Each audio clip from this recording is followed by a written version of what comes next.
But thank you for joining us. I'm the producer of the Spark Animation Festival in Vancouver. This is our first live event in 3 years, but this particular session is going to be online. We just couldn't fly 15, 20 people. This just, yeah. But It would have we're been here to fun. celebrate 35 years of the Brave Little Toaster. So Woo. we're gonna Wow. yeah, 35 years. And many of you, of course, this is where you cut your teeth. This is where you got the beginning for yourselves. You're thrown into the deep end with Jerry, and you really had to start it. But from this was a springboard to your careers where you are today. So we're going to look at the Brave Little Toaster.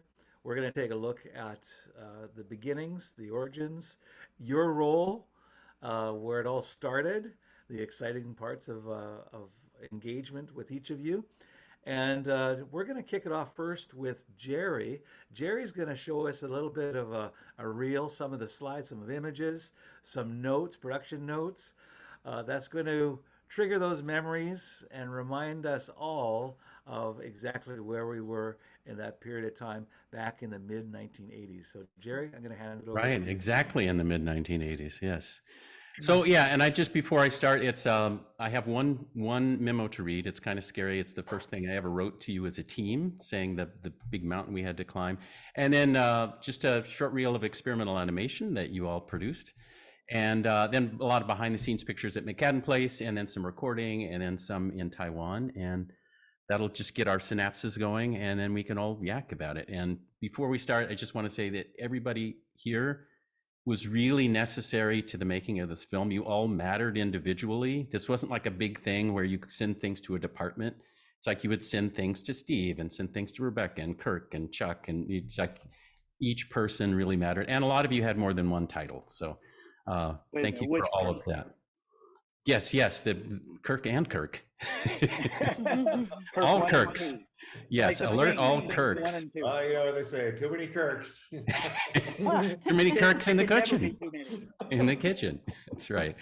All right. Well, I will get started here with my little show and tell.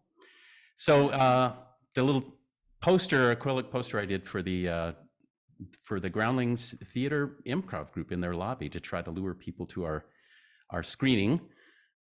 So here's the first thing I wrote. I just found this about 3 weeks ago, May 15, 1985. Toaster personnel, since the overseas operation is to begin in December of this year, we have to run a very tight ship from the start. We have a mountain of work to get done in the next 6.5 months, but with the proper organization, we can pull it off. Attached, you will find some notations I have made covering some of the main stages of our work in the States. I will also generate a timeline of this so it will be easier to visualize the flow and overlap of the various phases. The dates indicated are negotiable, but only slightly if we are to make the deadline. There are, of course, many more things to add to the schedule, and we should cover those as soon as possible. Thanks, Jerry. So, story, May 20 to June 14, 4 weeks with Joe and me concentrating on building a strong, expanded story skeleton. Reactions and comments from Tom, Donald, Brian, Arnie, periodically throughout. And of course, Brian, you became part of that story core team as well. So thank you for that. And then art direction. Brian will develop the design for the entire film and then concentrate on the particular needs of each sequence. The first third of the film must be thoroughly set in terms of art direction by July 12th so that layout can begin. This allows 8 weeks for the first thrust, and the remainder will overlap with layout. Storyboarding.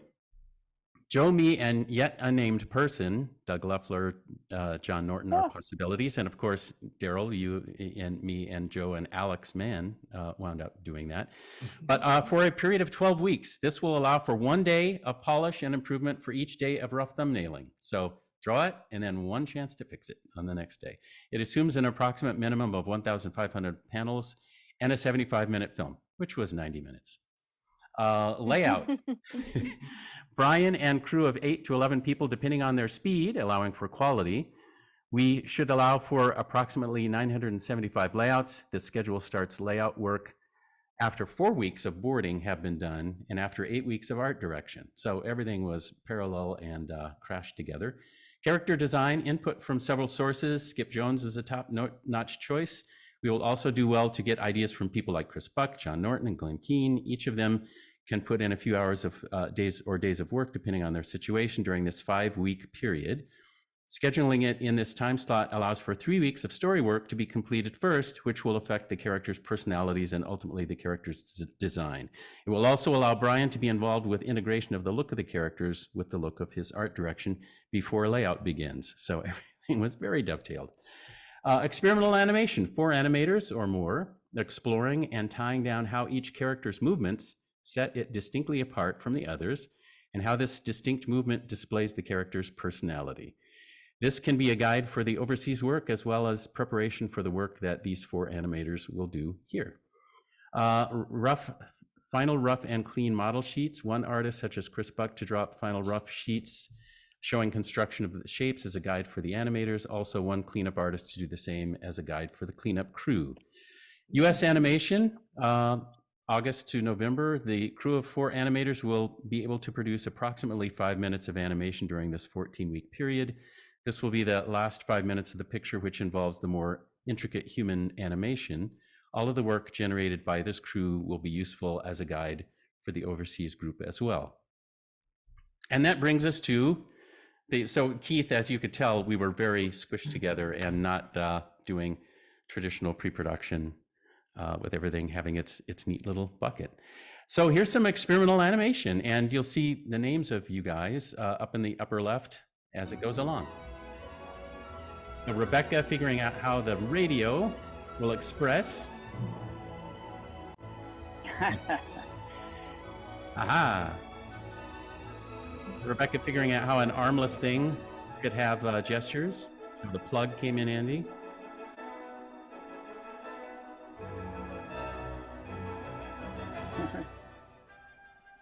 Steve Moore, a waking up toaster and a hiding toaster. You always spelled my name wrong. Nice little waddle, Steve. Funny, cute. Oh, scared toaster, looks like that. I love this one, that Steve, where you did the little double hitch in the step as it would go around the corner. Chaplin. Yeah, very Chaplin-esque. And these are a lot of great explorations, Steve, on a blankie. Yeah, they never used any of that. Yeah, there's a lot of stuff like this waking up with the yawn, and I love the little inchworm crawl that's about to come up too. I think they did something like that. Yeah, and the little inchworm thing is great.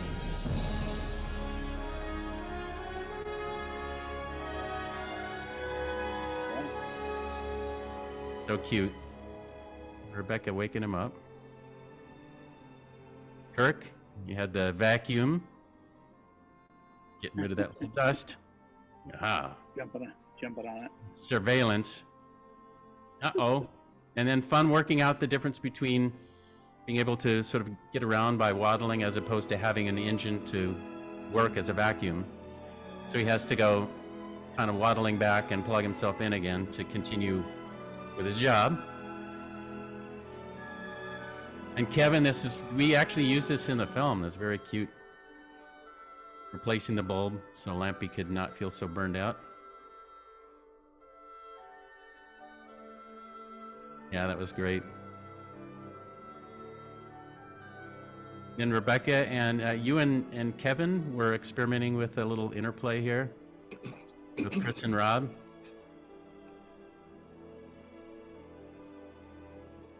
A little back and forth. Little walk cycle there.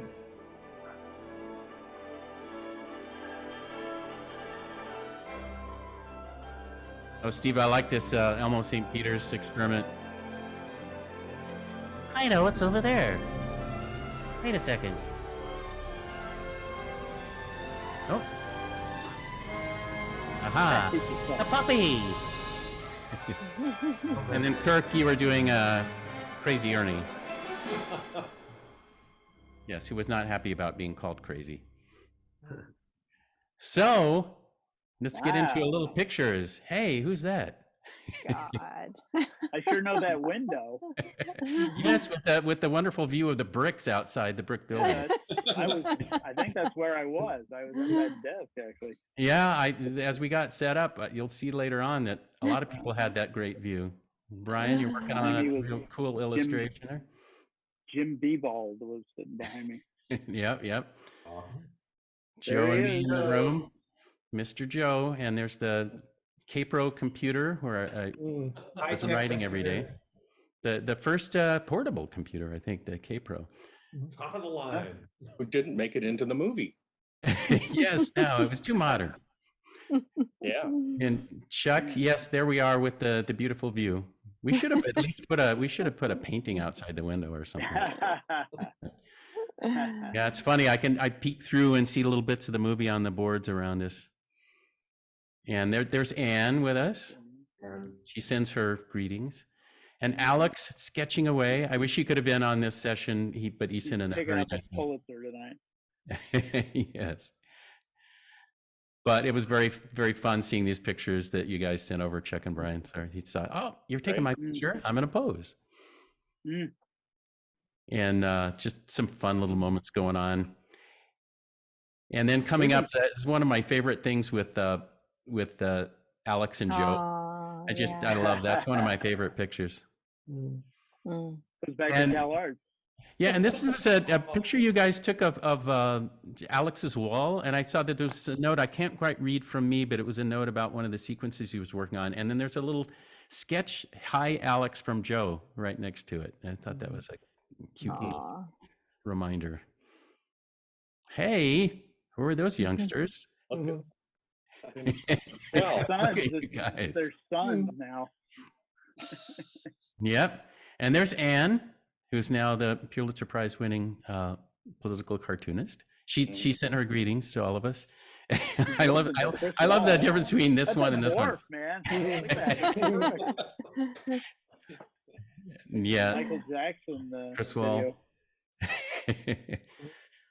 And then Steve Wall, there you are, and Chris Wall and Kevin Richardson all together with the brick window view.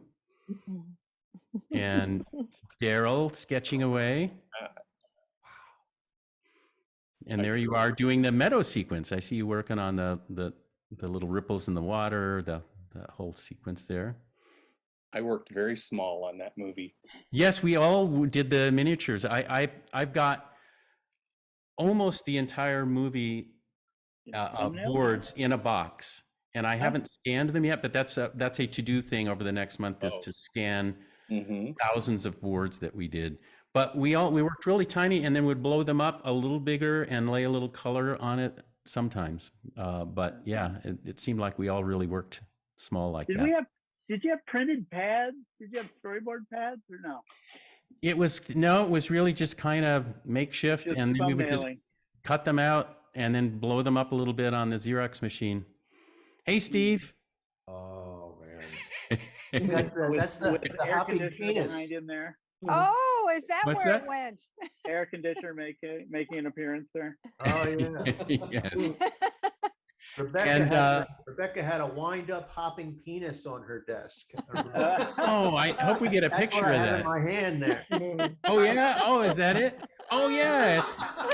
Yes. You would wind it up and it would hop across the table. Wow. You still have that, Rebecca? Gosh, I don't know what happened to that. It took off. It was going to be a character in the movie. It finally hopped away. Also note the ceiling.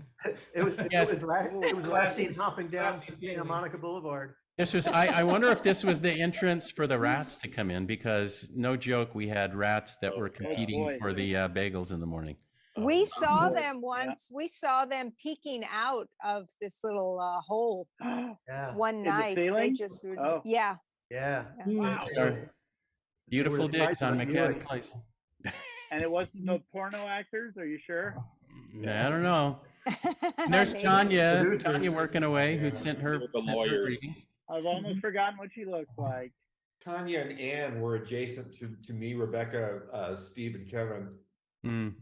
Yeah, that was the center of good in the entire building right there. And Jen Norton working away. Oh, John Norton. Yeah, yeah. And James Byhold, there you are working away. Jim Got a B. little- Bald. Got a little picture there closer of you with with everybody had that same view out the window. Hasn't changed. And what a view it was. Yes. And I yes, saw Kurt. this one. Yeah, I saw this one posted and it was flopped. Yes, and I made sure seeing to it. I made sure to flop this because of you Yeah. telling me that. In fact, I went up and looked up your post where you mentioned that to make sure I got this Yeah. one right. So yes, Did I use blue language? I'm sorry if I did.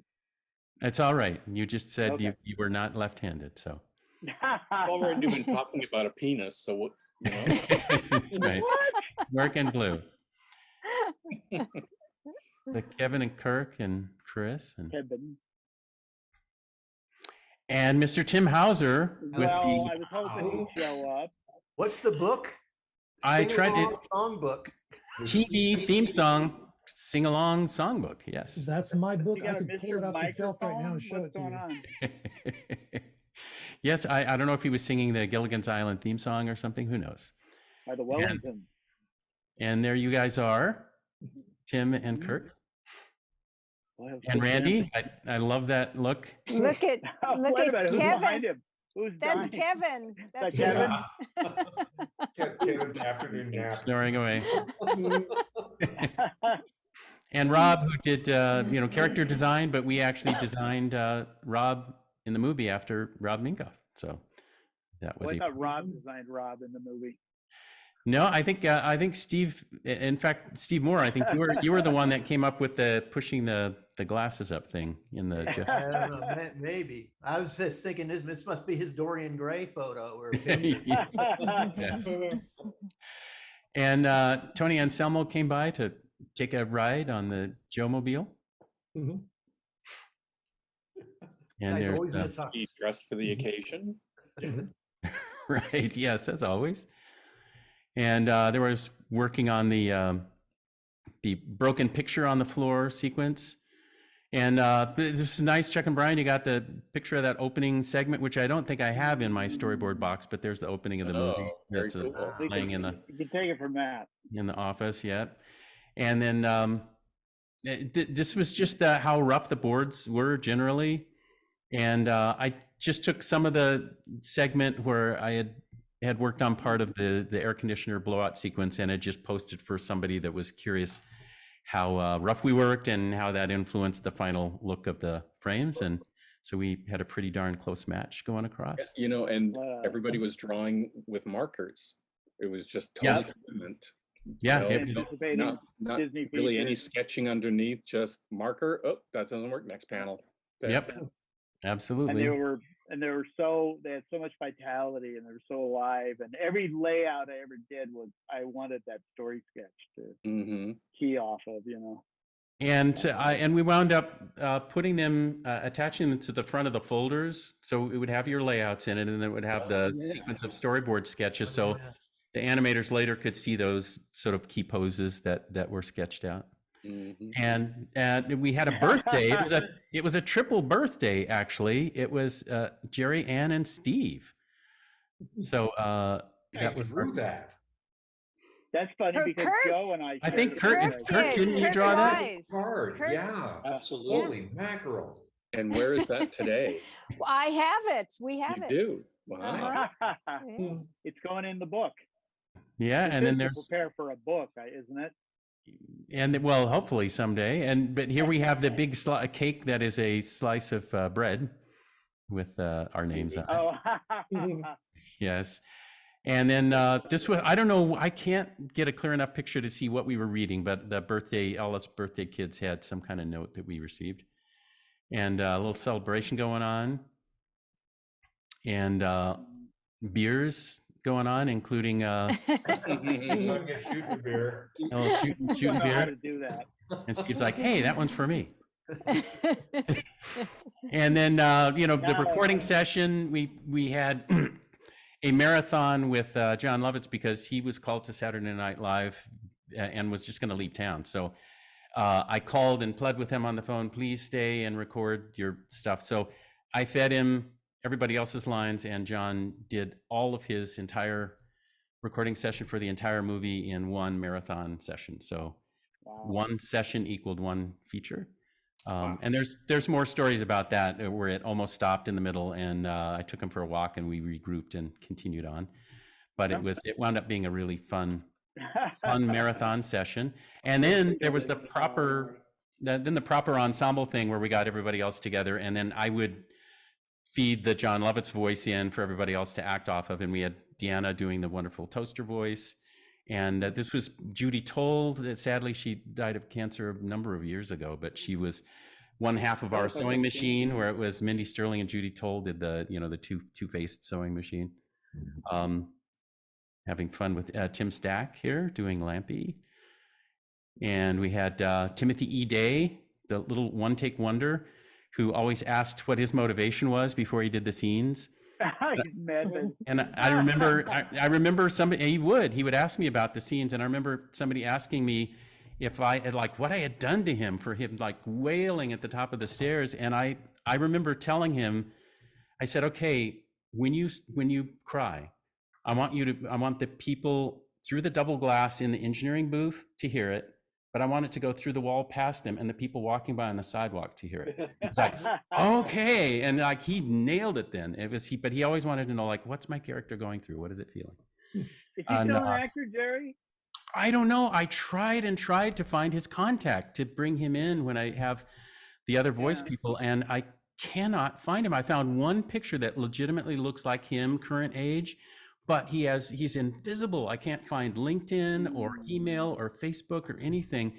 But there's like a little, and then there's a pictures I showed Rebecca that claim to be him, and it's so hilarious because it's like 30 other actors that are not anywhere him. In fact, one is a woman, and but it all says pictures of Timothy E. Day, and it's like, no, that's not him.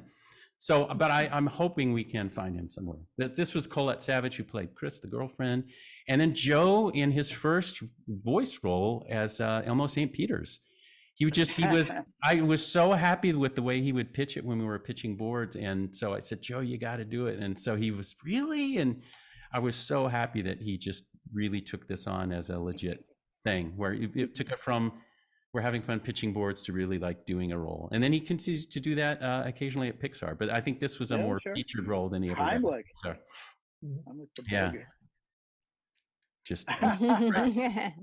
So great. And Chuck, you participated too. I forget exactly which characters. We had so many miscellaneous characters, but it was so fun that we all would just jump in and do it.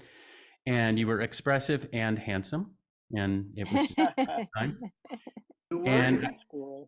And I jumped in too, and I wound up having to sing the radio because Lovitz was busy at Saturday Night Live. So anytime the radio sang, it was actually me, and did a squirrel with Chuck and the megaphone. Jailbreak. So, and worked with Wayne Katz doing the voice of Rob, the master, grown-up master. And the great Thurl Ravenscroft and Susie, there you are working with us. That's right. Thurl was on this. You forget these things. Yeah, Thurl. I saw him several years later walking through the parking lot at Imagineering, and he stopped and he was so gracious and said, you know, I can't do his voice, of course, but he was like, whatever happened to that? That was a wonderful experience. What did they do with that movie? You know, so he just had a great experience, and he was so fun to work with. And so both at the mic when we were recording, there were just so many great things to talk about with him to get into the character. And then it was great to just listen in while he was singing. I think this was our singing session rather than our voice session. This was our singing session, Susie. And then we would listen back, and he was having so much fun hearing it. And David Newman was sitting there with us listening. But then between times, he would regale us with stories of Walt Disney and Elvis Presley and just all kinds of stuff. He told us just incredible, wonderful stories. Several of them I remember, and just was a terrific guy. And I knew him. And I knew him from, I knew him from all the Disney stuff. The last thing I found out about him was Tony the Tiger, which seemed to be everybody else only knew Tony the Tiger. I knew him from every single Disney thing, but not Tony the Tiger. And once people told me, I went, oh, duh, of course. But yeah, it was just, he just would tell us all kinds of great stories. And then Phil Hartman, who just did a fantastic job with the air conditioner. And he very much looks, that was in an interview where he was talking about doing our voice. I think Entertainment Tonight had him on, so at least I grabbed a freeze frame from that. And then this is our lot. And Steve Siegel, I think this is the only place I have you represented as a sketch here. So this was our whole team that went to Taiwan together. And Rebecca, remind me who the artist was? Janine. Yeah, Janine. I'm blanking forgot on her her name. last She's name. Australian. She worked on another production, but she was on Taiwan with us at Cuckoo's Nest, James Wong's studio, and she did Janine this. Dawson. Janine Dawson. That's it, Dawson. Janine Yeah. So there's left to right, Rebecca and me and Brian McAtee and Joe and Steve. There's you and Randy and Chuck and Steve Moore and Chris Wall and Kevin Lima and Talnis and Tanya Wilson. So there we are. And so this was James Wong, who just gave us the amazing break of a price break if we would train his people while we were there. And meeting Mr. Wong. yes, and Rebecca getting into the spirit of things. And James Wong doesn't look any different today, actually. Really? Right. Yeah, I saw him like He's 3 the months one ago. with the Dorian Gray picture. Yeah. Right.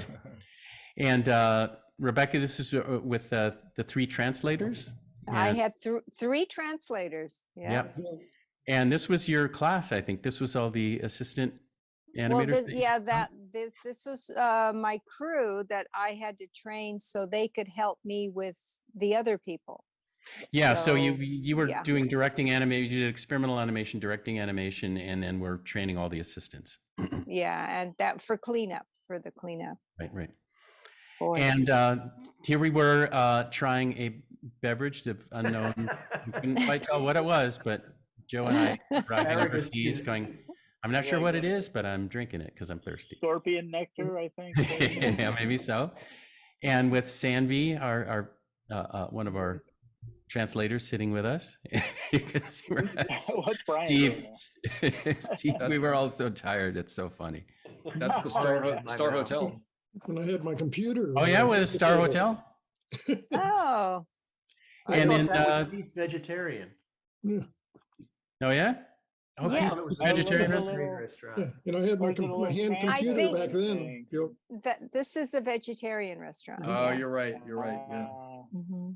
And then this is a typical room at Cuckoo's Nest where we were all just sort of jammed in there together. And were this they all was excited, Jerry? Were they? Yeah, and then on board and on oh fire yeah, to work on the movie. Oh, they were so into it, and Wu here was an amazing animator working there. He really measured up to character animation as we knew it, and yeah, he was so great. And I can tell you more about it once we're off these pictures. But yeah, they changed the way the studio structure worked in order to accommodate us trying to strive for the best quality possible. James Wong did amazing accommodations to help us do that. And Joe's sitting there working away on another continent there. And Brian, you and I, somebody snapped this picture of us together. And that was before I wore black V-neck t-shirts all the time.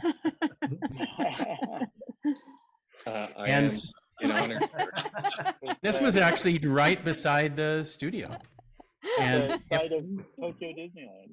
Should have made a left turn at Albuquerque. And this was right outside Cuckoo's Nest. And actually, if I'd taken the picture slightly to the right or left, I would have seen a water buffalo because there was one out there.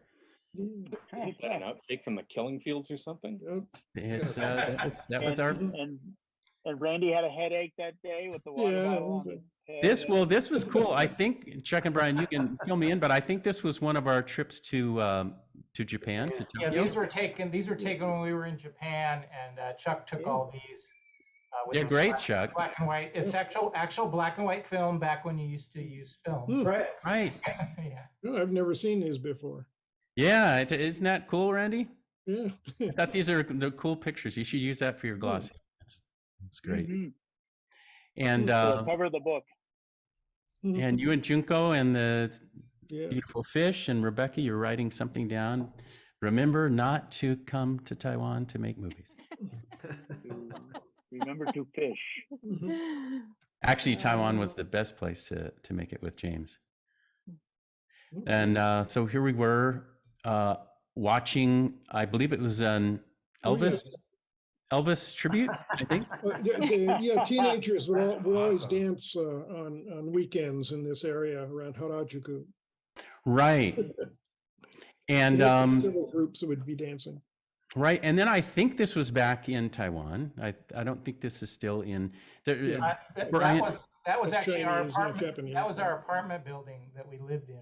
Our building was like on that third floor. Yeah, I think third floor. Did Right. you all live in the same building? No, No, we're different. Same room. unfortunately. we Talking didn't. about buildings. And then fast forward, David Newman did an amazing score, and we went to Japan to record that score. And it was just fun putting in the A113 "Hello to Classmates" in our film. Hey, Jerry, were you the first person to do the A113 show? You know, I think I was, and Rob Minkoff, when we were at the Chinese theater, said in his record, he brought it up in when we were on stage in front of the crowd. He said, I think this was the first time it appeared. But Brad and Lassiter and various other people have echoed it back and forth. But I think we had this in production before any of our classmates. I think you're right. And these were some of the Family Dog. reviews. What's that? Family Dog, it happened too. It was before Family Family Dog. Dog was after. Right, right. Before Family Dog, and it did use it too, didn't it? Yeah. Yep. And my goodness, in Wally, there was a whole plot called the plot A113. there's a track on the album that's A113. But anyway, we got some great reviews. Best Animated Film of the Year, LA Weekly, sharper and wittier than anything you'd expect from Disney, et cetera, from CNN. Sometimes they do make cartoons the way they used to. And this was from our Wadsworth theater screening. And then we went out to Sundance to try to find distribution. So Sundance judges tell me that Toaster's the best film at the festival, but they can't give the award to a cartoon or no one will take them seriously. So it will be a secret. And then Disney also found about that I was trying to find distribution and actually fought against a scurrilous distribution, which we did find that it was going to take it anyway. And but they moved the Disney Channel airing earlier, which they had the right to do. And it was a perfect chess move to blow out our theatrical release. So that never happened. But we were instead coming to a VHS near you. And it ultimately found its audience. And it's been so interesting seeing this yin yang of Toaster, where people say equally, it gave me nightmares and I loved it. It's kind of Things are true. Yes. Who did that? Did you make that? I did. Yeah, I whipped it up. Just Wow. It's like a tattoo. That would be a good tattoo. Yes. Yeah. Well, I should clean it up. I just threw that together for another talk. But anyway, that's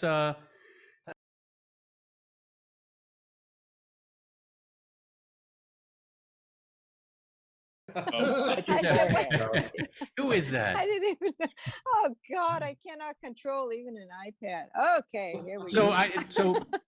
I mean, Keith, you were talking about production methods, and Chuck, you were supervising production, so you can kind of compare this to a Disney production at the time or whatever else was going on. We were just sort of insane, right?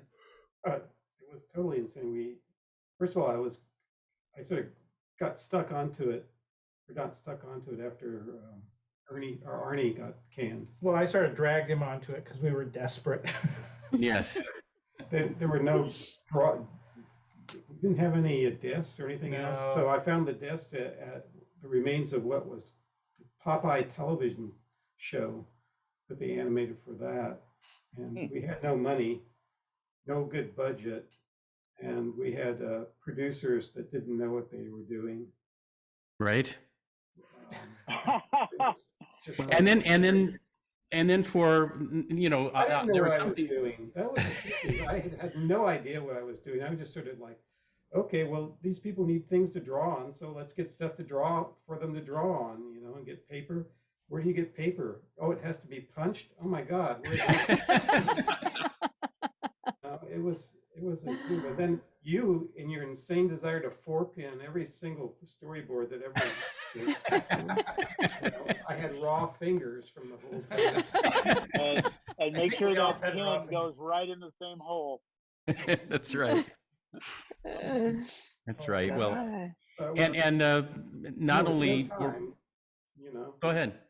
Well, there was no time, and it was like doing the recording and all that stuff when we had to do Lovitz. That was just like was fun to watch. If you watch the movie, you can see it in Lovitz's performance, because you know he starts out strong, sags in the middle of the movie, and picks back up at the end. And thankfully, he sagged during the swamp. Yeah, So. that's the best place. But it was like just endless. But And it all came together now. And it did. It all came together. I don't know how, but it did. I'm not sure. You know, Wong, he was you know, he put a lot of money into it. He invested a lot of money into it. I hope it worked out for him. Yeah, well, he said that as soon as we left town, that he was getting more people wanting his people to work on their projects because they had been trained. And just what I was going to say about James Wong, and then I'll quickly get back to more of your stuff. But he asked when we came, he said, I want you guys to train, because you guys were trained largely at Disney or through CalArts, indirectly by Disney, etc. So if you can train my people. So I said, well, one of the things that I need to be able to do then is look around for the people who have the best quality approach to do what we need. And I know you probably have people that have been here for 15 years and they have a certain position or whatever, but I can't really think about that. I have to look at who can animate this much footage a day. And so like Kevin, I remember you and Steve and Rebecca and everybody else and Randy, you guys were all animating every day what would be 2 weeks of animation at Disney every day. So, I mean, imagine that, Keith, if you're coming in and saying, you know what you have planned for the next 2 weeks? End of today.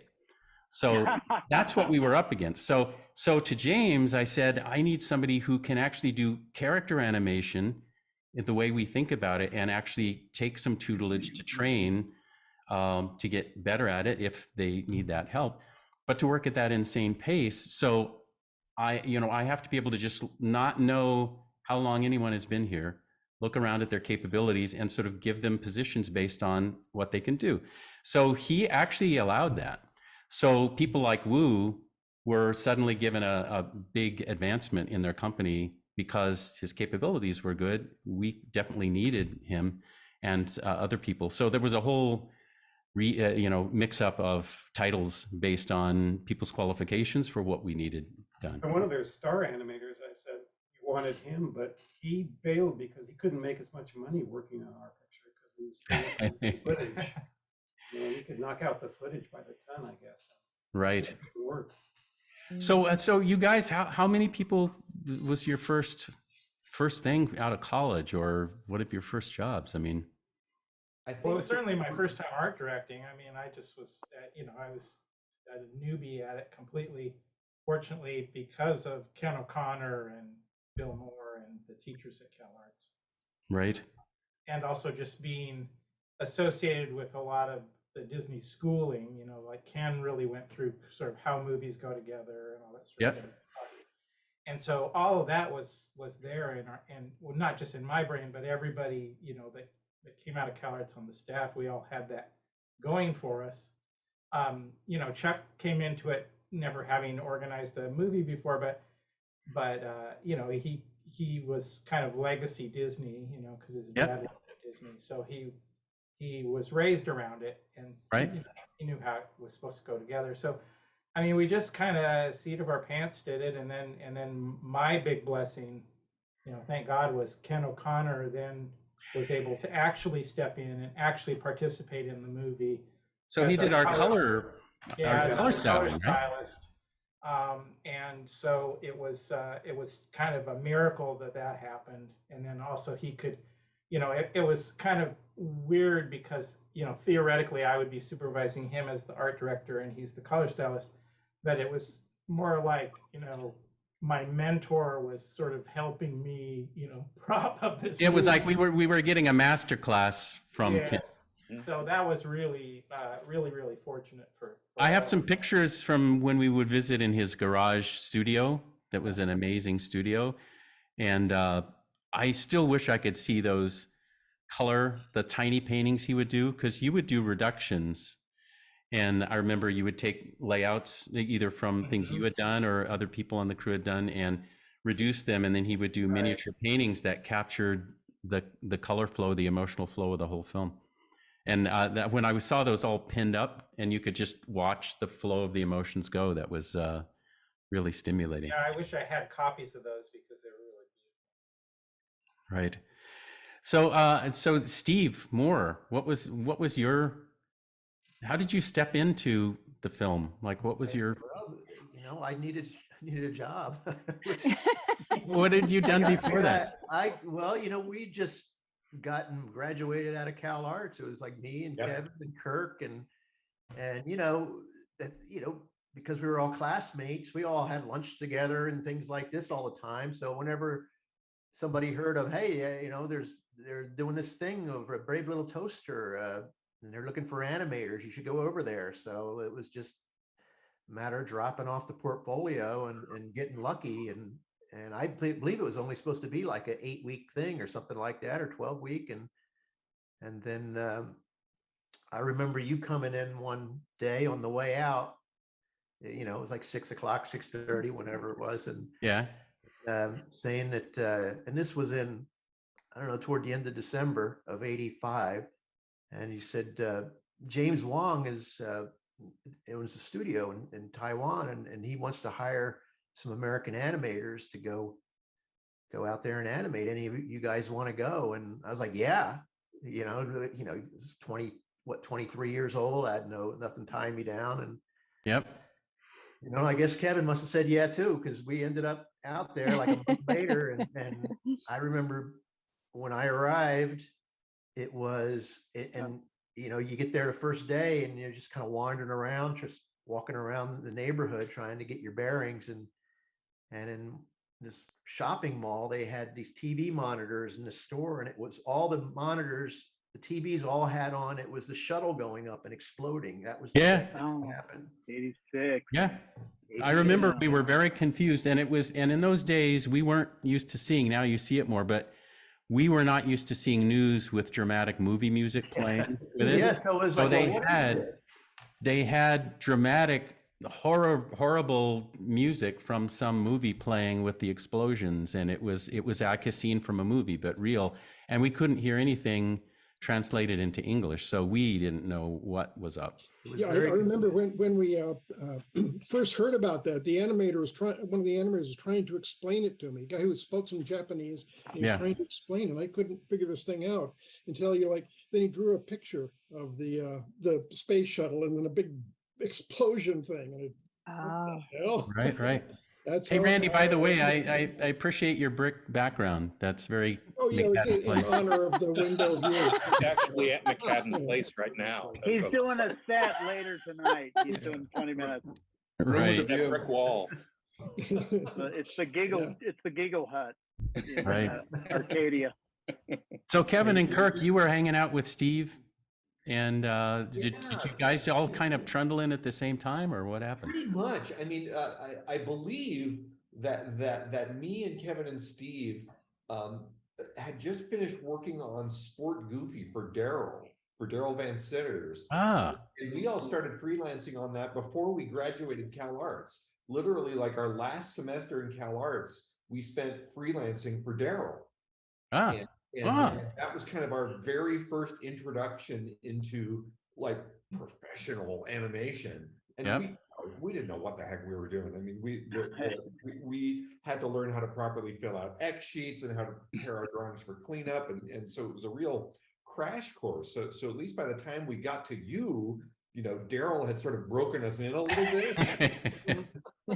With crazy schedules, yeah.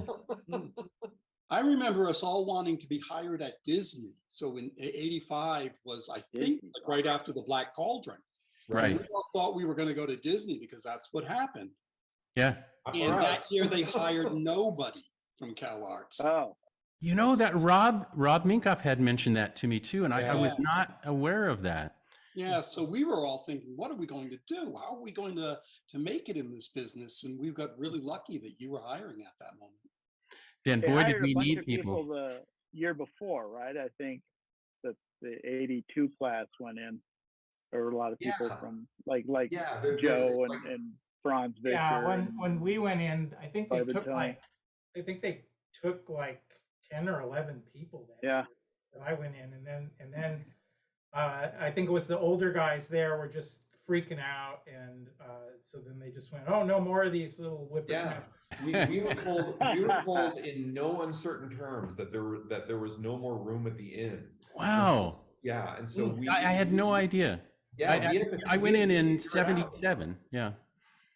So I jumped out after 2 years. There were 4 of us hired from CalArts after the second year. And so in 77, I was jumping in there. So I had already gone through a whole Disney career. And then Brad and I were trying to get the Spirit going.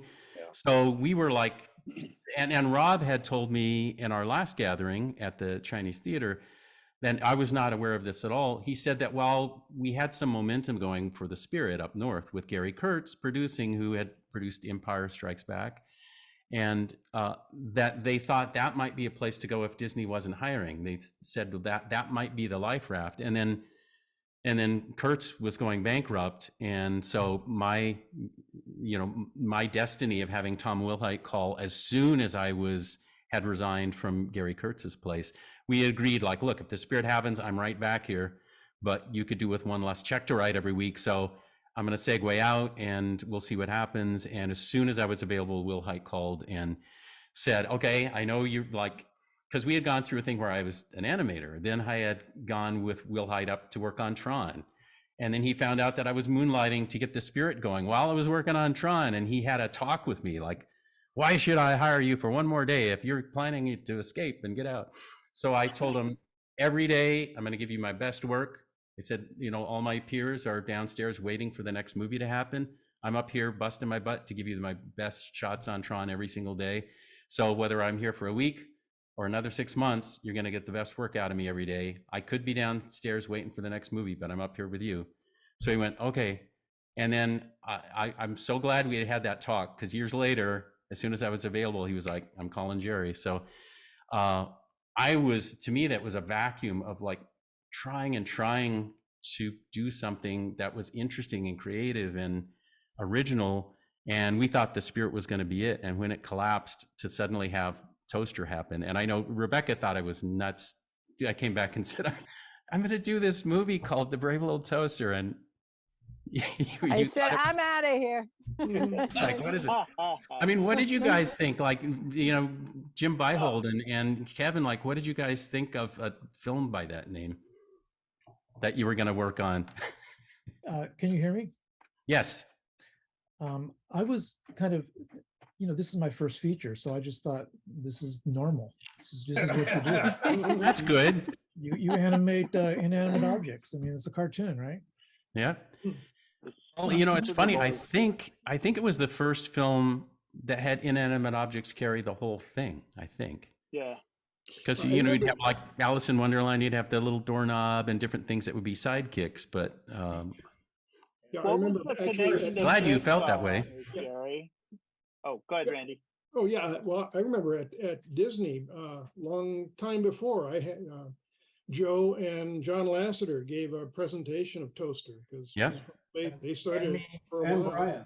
And Brian, that's right. Yeah, there were the three of us. Brian and Joe. Developing it, and John originally wanted to do it as a CG film, and it was going to be his Toy Story, kind of thing. Well, it's funny because when I was working on Tron, he would come in to see how this computer stuff worked. Right. And then, I knew he wanted to do it in CG. And so I was so glad to continue with you and Joe Rampt. But, Wilhite was great about making a firewall, and he knew, like, I wanted to do my own movie and not just continue with what had been planned so far. And so the regroup with you guys and to have to redo the story structure with you and Joe as a starting place, and adding those new elements like the master as a kid so that you wouldn't blame him for abandoning them, and moving your beautiful junkyard sequence to the end so it would be like the last graveyard instead of something they passed in the middle, and giving the toaster its moment to grind itself in the gear so it would earn the title of the movie, like all this, and defining who the characters were individually instead of just as an ensemble. So we were able to really, expend a lot of new creative energy in that off of Dish's novella. And he sort of really let the Etch-a-Sketch get shaken and start over again. And I had somebody get in touch, and I think it was a good comment about all the work we did as a group to bring those characters to life. Somebody wrote me within the last year, and they said, I went back and read the novella that this film was based on. And he said, usually when I read the original thing, there's more depth to the characters. And so you dig deeper into their mindset and everything. And he said it was the opposite. There was much thinner and less per character than was in the movie. The movie was much more rich in who the characters were. And so, I let him know that I think I only used 4 lines from the book, and everything else was based on the new character development that we did together, and having our cast that we brought in from the Groundlings that they had so much flavor to bring into it. And so I was writing and Joe was writing with based on who we were going to have performing it. So, when I was writing for radio, I was thinking about John Lovitz. And so it really added a flavor that you couldn't have gotten from the book. It was based on meeting a person that was going to perform this. So, and then we had the singing stuff. So Susie, I so appreciated you helping us all, sir. And I felt like you especially threw me a lifeboat because I was going to have to sing for radio. And David Newman had talked me into that. I was just so worried because I said, oh my God, John's in New York now, he's not here. And what are we going to do about this? And he said, well, you've been pretending to be John to feed his lines to the ensemble team when they're doing the acting. So just keep doing that and do the singing. And I said, well, I can't sing in that voice. And he said, oh, Susie will get you there. I think you're already there. You were there. I didn't feel like it. I really needed you to do some hand holding there. And you worked with Timmy and with Thurl and with everybody. I have a cassette. I found it the other day. I actually put it with my precious things of all the songs. I guess it was a cassette I got of the songs before we ever did anything. So I thought, oh, I'm saving that. Oh, wow. Yeah, I should have it here. But everybody was so, and Roger is down underneath you in my gallery. Yes. We had such a great, group of singers. We had so much talent. I just look here and I think there's so much talent. And we were all young and, just full of creative ideas and letting that, it just was allowed to happen.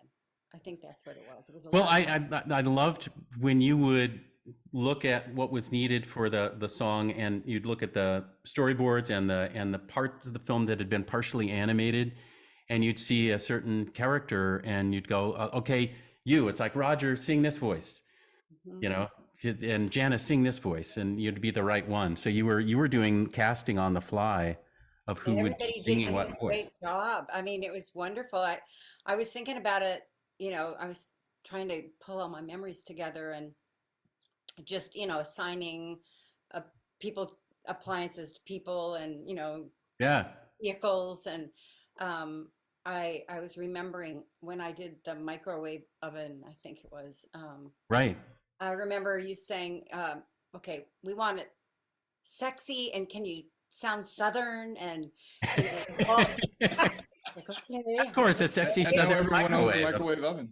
But yeah, it was fun. Everybody did such a great job. Roger, I'm not sure what. I can't remember what pickle you were, what part you were, but do you remember? No, just we were talking about this earlier. Some of the cars, but we, of course, we had no picture to sing to. Right. So I don't, have a real clear memory of what the characters were. It was all kind of a blur because there was so much music that we did at the session. Right. Well, if you look at your character, you get crushed. So the cars all get crushed. Perfect. go into a compactor. I've had so many people comment about the film being dark. Even people that are total fans of the movie, they say it was so dark, such a dark movie. And one of the things they cite, among many other parts of the film, but they cite Worthless, the song Worthless, where each character sings about their lot in life and how they wound up here, and this is their last moment, and then they're crushed, and they're feeling worthless, and they become this little cube of metal that goes trotting away. And then we feel like, well, that's the plight of our characters. If they don't find some way out of here, they're going to follow the cars into being crushed as well. And it was Van Dyke Park's lyrics for that, I thought, were just brilliant. And people notice certain things, like there's an old bus that kind of, instead of waiting for the electromagnet to put it in the crusher, like jumps in the crusher. It's like, I know this is my time, I'm going. And so people really look at that and go, there's not many films, let alone animated films, that do that sort of thing. But I it goes back to that early days with you, Brian, where I was looking at your boards, and because you had made that segment look so epic and like a final resting place, a graveyard for all things inanimate, that just gave me that whole impulse to say, this is our final moment in the whole film.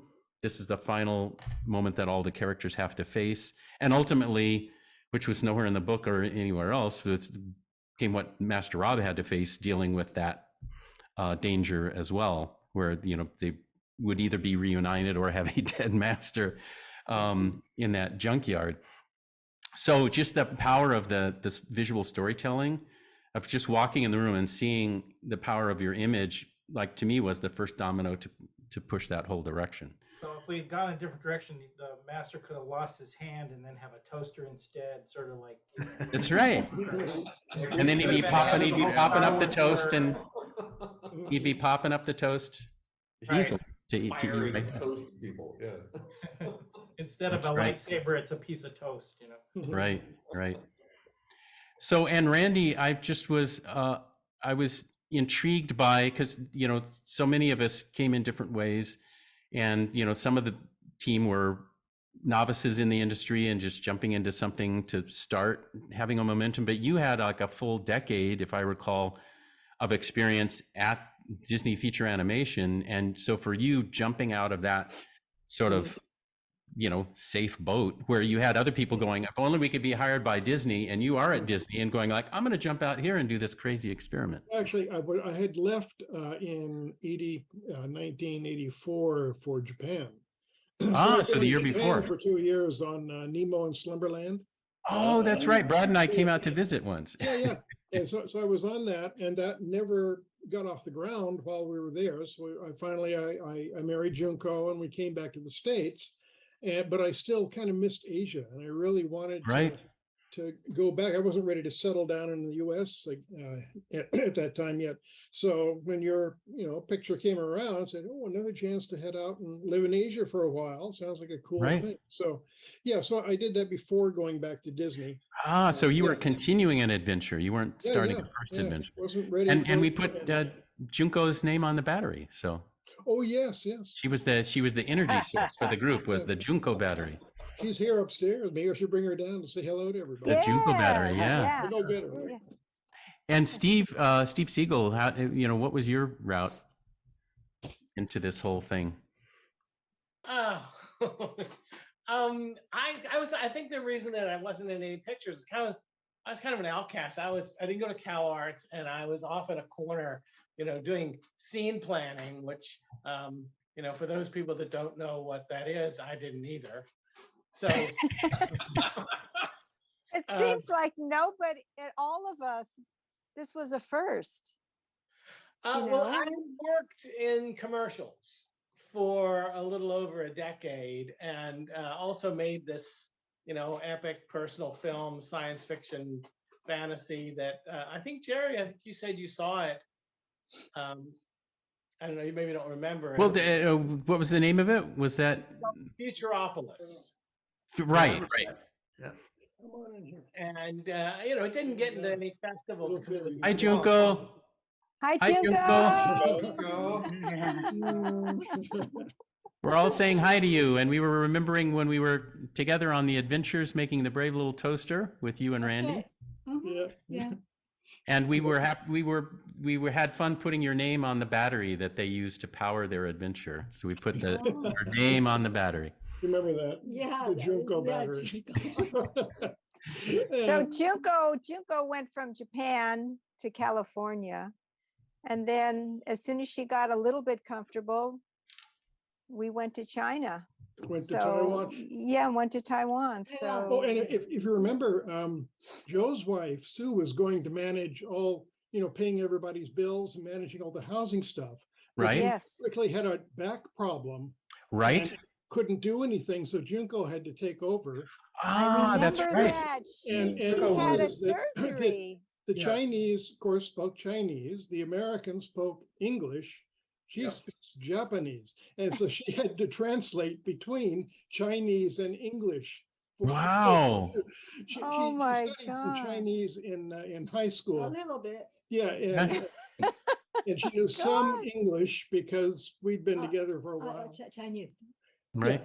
So you know some Chinese and some English, but not Yeah. really fluent in either, but had to translate between Well, them. Junko, man. thank you for taking on that extra responsibility, Junko. Oh, you're welcome. My She pleasure. was crucial to get a lot of work done, especially when it was dealing with outside of Cuckoo's Nest, when we were just dealing daily with trying to live in Like apartment things. apartments and all sorts of stuff. That was really valuable. Yeah, Junko really saved all of us a lot of headaches. I remember Joe's wife ended up in the hospital too. She had some surgeries. Yeah. Yeah, I had Wow. back surgery on her spine in Taiwan. That's right. I know. It was scary, but at least it worked out okay, I guess. Yeah. Yeah. And Wow. did you and Randy get to see the film that Steve Siegel made? That was a video of behind the scenes making of Toaster. I think that you might be in it. Steve, do you recall if everybody got in your video? I don't believe Junko is in there. Randy's definitely in there. Well, Yeah, it's but long time there's a link that I can send to all of you on the same link that where you had this Zoom thing where it's Steve's home video of being in Taiwan, and there's a moment, Kevin, that I didn't know happened until I saw his video where you're explaining to the guys that Jerry doesn't like that jump. He wants a bigger jump for the toaster. When the toaster goes into the gears, he wants a bigger one. And I went, yeah, I did, and you did it, and it was beautiful. So I can mention just about the video because I was going around just shooting stuff, and I said, wait a minute, I'm not in this. It was kind of like a collection of photos, and so I handed it to one of the assistants. And that was the exact moment when somebody had changed some formatting. And I had figured out this way where I could stick a strip of numbers on, because it was not really computer controlled camera. I could put a strip of numbers on the exposure sheet and it would tell me what number to dial in to move the camera. I didn't operate the camera very much, but I was planning those. That's basically what a scene planner is. Planning how the camera is going to move around, and also doing shadows and things like that. But that was the exact moment when everything got changed, and I was like, "That's really happened." I don't remember what else happened then. Probably some crisis every day, but that was. So your footage is screwed up. Footage of you is screwed up. Footage is real. That's a real event. Yeah. No, I didn't say it's screwed up. It's typical of what goes on in the making of a film. There were so many challenges that you had as a scene planner, but one in particular that was really tricky was the pullback from the close-up of Blanky at the attic window to the long shot as it was, the sad scene, and then it goes back to him weeping, and some really cute scenes. Kevin, I love that scene where the blanket is weeping and crawling down, and Lampy just doesn't get it. Was it him? I guess we can assume it wasn't him, right? Right. But that pullback, Steve, was a monster for you. Well, and I'm my own worst enemy because it was set up as separate shots. Yeah. And you were just going to cut or dissolve. And I said, wouldn't it be better if it was one long shot? Yeah, the And they said, match. "Yeah, that's what I always wanted." The match dissolved. Yeah. And so I thought I could do it, which was stupid because it was really a lot of work. But you know what? Even though you can see the dissolves happen, and now that people are capable of doing infinite zooms and stuff digitally, but it still really works. It works emotionally in the film for that storytelling moment, and so I had to hand it to you. That was a good job. Thanks. I'm glad it worked out. Yep. And Kevin Richardson, what was your path into our world? So I grew up in Marin County, and I was working for Cordy Films on Sesame Street and Electric Company interstitials, like kind of boring stuff. And all my friends said, "You got to move to LA." So I moved to LA, and What years were you up there with Cordy? Oh my God! Well, I apprenticed there during high school, and then ended up across the street at Mill Valley Animation. Right. Painting cells for It's Space Ghost and all kinds of other stuff. And I think the one and only episode of Rubik's Cube that was ever produced, hopefully anyway, right? And let's put legs on a Rubik's Cube. Genius, right? Genius. How do we greenlight this? Where's that green stamp? Anyway, so and then so I got down to LA, and I didn't find a job right away. And I thought, okay, I'm gonna write screenplays. And while I was writing screenplays, I was running out of money, like surprise. And I went to a temp agency, and they put me in a designer showroom selling crystal chandeliers to movie stars. So for example, I sold chandeliers to Ricardo Montalban. Right. Oh, Kevin, wow. tell me where. And Harry Morgan, and of all people, and no comments, please, Barbie Ben. So yeah. Oh, and anyway, so I get a her. call from Jim Byhold, and he said, and I was just desperate to get out of there, right? So, and he said, "Hey, what do you think about doing layout on a feature film?" And Jim, thank you for luring him. I was like, but it was so wonderful working with all of you, because I'd never really worked on in an art team in such a crunched little space. Yeah. And for the first few weeks, I was the guy like, "Hey, where are my scissors? Who took my scissors?" I was that guy. And like after a few weeks, I realized nobody was going to kill me, while I was hunched over the table and all that. It was one of the most wonderful experiences. And I thank all of you, by the way. You guys were so gracious, because I was, I'd only worked mostly on TV commercials. So. Right.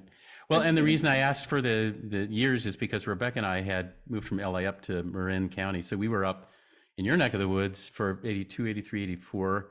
And then in 85 moved back down to do Toaster. So we had been up near Cordy Films and Salzance and Lucas and all that stuff up there. We were in San Anselmo. Yeah. Oh, yeah. And we'd go hang out in Mill Valley. So we probably were very close to you. If we were little dots on the map, I'm sure we almost bumped each other a couple of times during those earlier years. Yeah, I'm sure. And Daryl, you'd been helping us on trying to get the Spirit off the ground. You had done layouts for the pencil test and stuff. Forgot about that. Yes. Yeah. So I was. And we worked on Tron before. Yeah, I think that's where I first met you. And I don't think I met Rebecca until I went up north and met you guys there. And did you come up north? Yes, yeah, just for a visit. And I remember going to your house, and that was the first time I met you. And yeah, so you were helping us in LA do the pencil test for the Spirit Coming Attractions pencil test that Gary Kurtz that sold him on doing it was looking at that reel. Yeah, I did all the layouts for the Spirit reel, which was my first time ever doing layouts. I convinced Brad, oh, I want to do this, and he went, "Okay, you're the guy." So and then you have me doing them over and over and over again. Yeah. So and then you wound up doing some layout again with Brian on Toasters. That was when you did storyboards, but then I believe you went into layout as well. Storyboards, and I don't remember how I got on Toaster. We must have stayed in touch so that when you came to LA, you called me. That's best as I can remember. Right. So I did storyboarding first, and I must have been talking about layouts or something, because at one point when story was wrapping, Jerry, you asked me if I wanted to do layouts, and I went, yep, Right. yeah, sure. Right. Yeah. Well, I had loved what you did on the Spirit and wanted to just keep you rolling. Oh, that's right. Yeah. Yeah. I remember at that time, there was that new glass mirrored building that had been put up across from Warner Brothers, and I had to do a scene. I was like, I'm trying to think of an interesting building. I thought, oh, I'm going to take that one and just sort of modify it. And I remember, Jerry, you came by looking at, hey, that's the Warner Brothers building.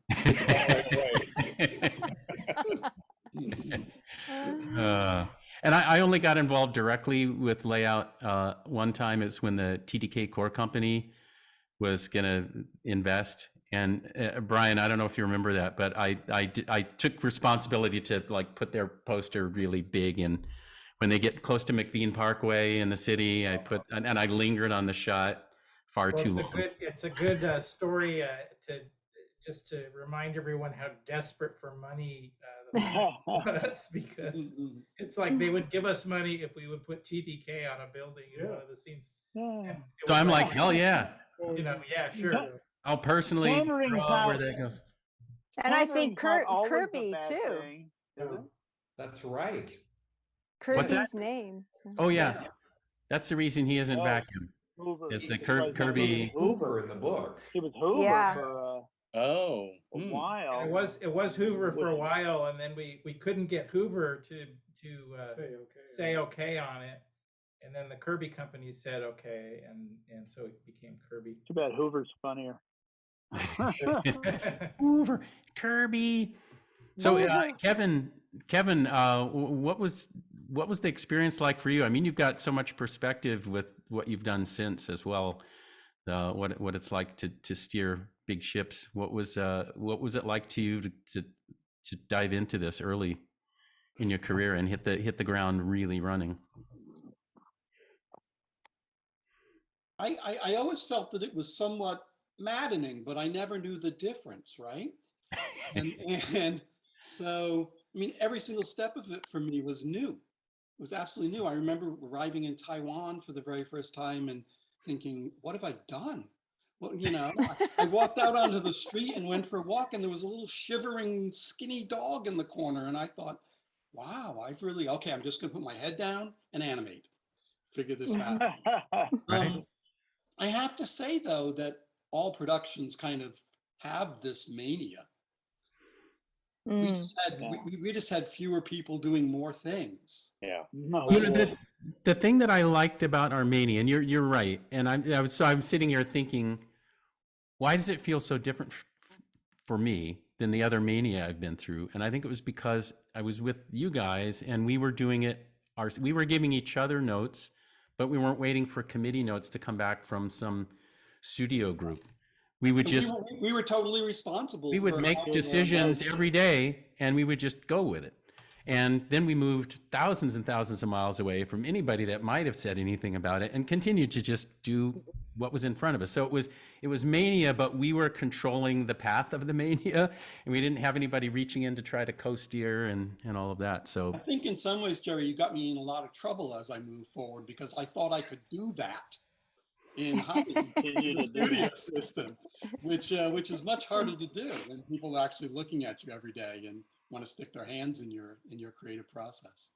Well, you know, something I've talked with people about even fairly recently who are in upper management, and for a while I was called an executive for a 5-year stint, and during that time, it was recently that 2015 to 2020, I was an executive R&D Imagineer. So you know, I always would derisively go, those executives, and I was like, wait, that's me now. But I remember, but thankfully I was in a situation where I could keep encouraging like small teams to do quirky, wild, experimental things in R&D. But I remember dealing with a group that was, there was somebody as part of a team that I was aware of and participated in some things I was doing. And they were willing to do what we all did, which is wear multiple hats and just jump in and do things as needed. And they got a lot of flack for it. And I had one moment, but I was supporting her. And so I had a moment alone with the executives that had been dissing her.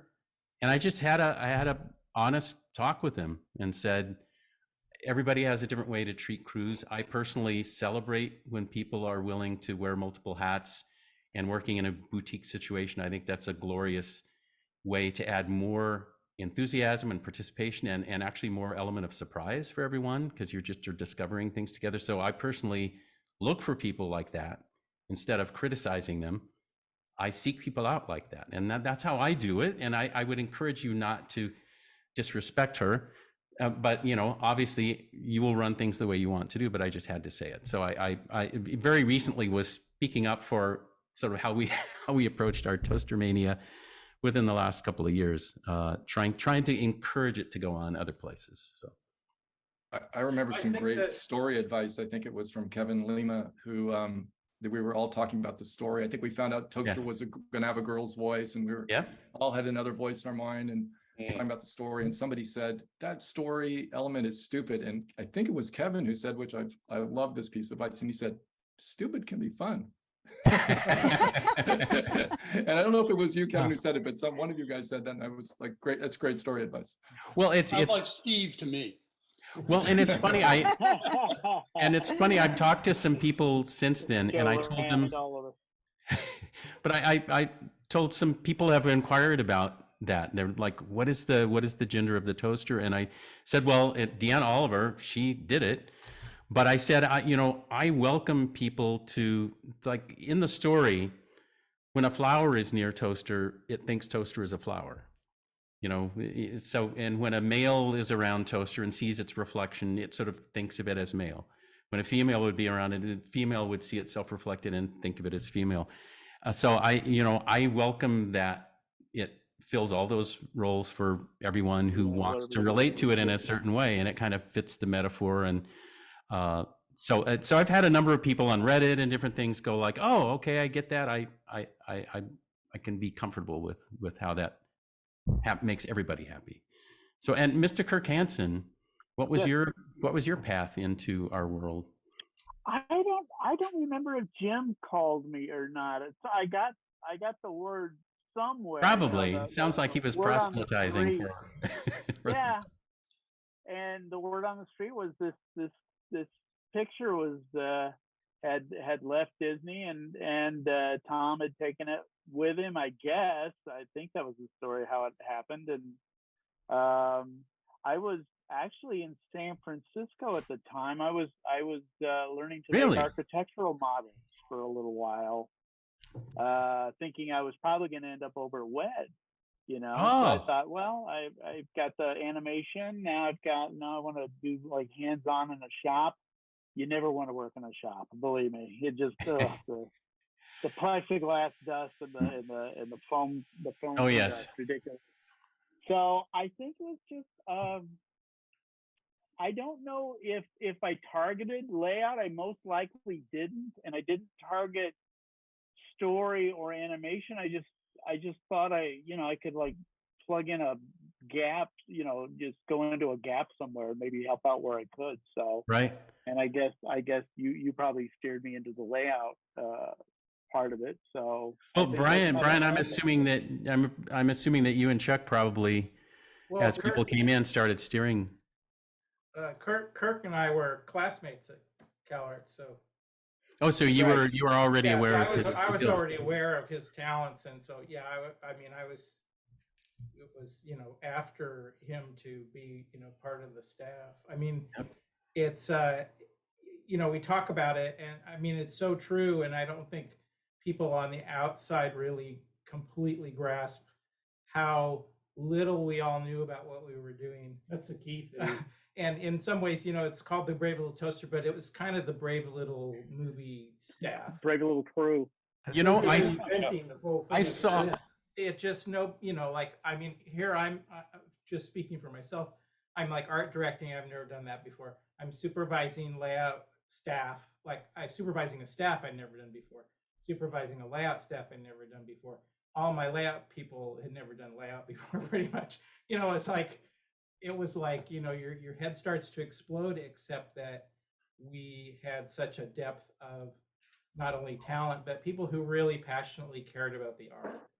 And I think those two things are what saw us through, because you know, and it was the multiple hat thing there too, because since we didn't know what we were doing even as our primary job, yeah, sure, I'll do this other thing I don't know how to do either, you know. Right. You know, and I also sort of feel like the that part story of it's kind of scary, but it's also kind of fun. Mhm. And especially when you're still 20 something, it's Right. you know, kind of scary fun. Like right now at my, you know, in my mid 60s, I would not want to be that scary fun. Come on. I saw a podcast. Oh, go ahead, Daryl.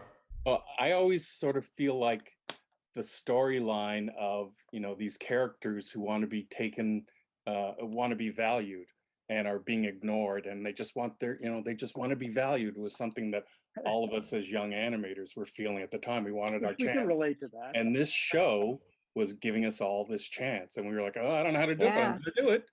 So I think that we all just really understood the core of that emotion, and all of my memories of working on the film were just so much fun, and just the clarity of the characters that we were dealing with. Yep.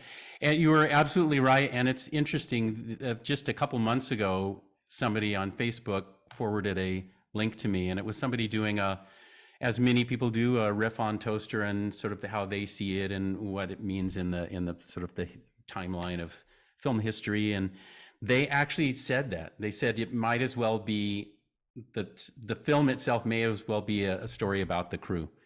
Right. The Brave Little Crew. Brave Little Crew. If you wanted to make a feature, this was the only place that really outside of Disney that you could make a feature, unless it was one of Bagdasarian's things. And I remember when we went and gave a talk, Joe and I actually had the glorious moment of being on stage with Bill Peet for a story discussion with John Canemaker after the film was done. And, you know, it was just amazing to be comparing notes about storytelling and character definition, everything with somebody of the quality of Bill Peet. But I remember at that time that Will Hite was cautioning me not to tell the true cost of our film, because he wanted people to think it was about 6 or 7 million or 8 million, somewhere around there.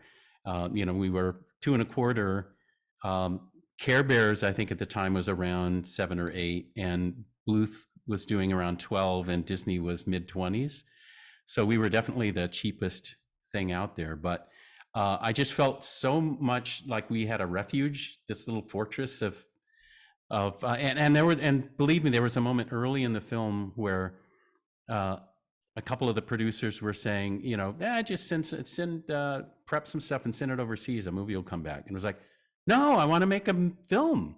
What are you talking about? And so they were kind of mystified. And I actually had somebody talk to me recently, and they just said, why do you love Toaster so much? And I just said, well, as you were saying, Daryl, it resonated so much with us at that time in our lives, and what it stands for, of wanting to have worth and to stick together as a team and sort of overcome impossible odds as a team, and ultimately know that you're valued. And as time goes on, you'll be treasured as a vintage model instead of always just tossed away for the and it was next new thing. This whole generation of animators and students that had come out of CalArts, and for me, Sheridan College, and just wanting to get a chance to have your turn. And this movie is such a great sample of that desire. I remember you know seeing it the first time I saw it finished. I remember it might have been at that anyway, wherever it was. The Wadsworth, Wadsworth Theater. Yeah, I was seeing it projected, and I think I said to Rebecca, you know, at the end of the movie where they said we did good. Where it said we did good, didn't we? And I said, yeah, we did good. I said, I think to me that was about us. Yeah. We did good. Yeah. Oh, and then well, we had each other. We all had each other, you know, to turn to. Right. We weren't alone, and that gives you energy. That feeds you, knowing that you were all my family. And I must say that I had to echo what you're saying, Rebecca. That somebody wrote to me recently, and I actually owe them an email either tonight or tomorrow.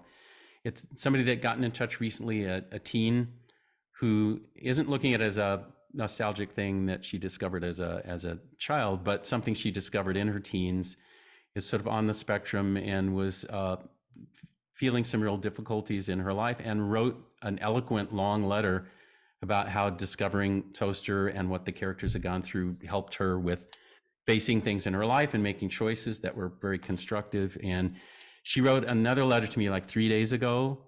So this is a few months ago, but about 3 days ago, she wrote a new letter, and she said, I want you to know that part of what was sort of healing for me about the movie was not just the movie itself, but she said, I went to your website and all the pictures I saw of you and your crew and cast together, is you seemed like you genuinely liked each other and were a family that was making something creative together. And she said that positive feeling I got from the family of filmmakers is part of what I felt.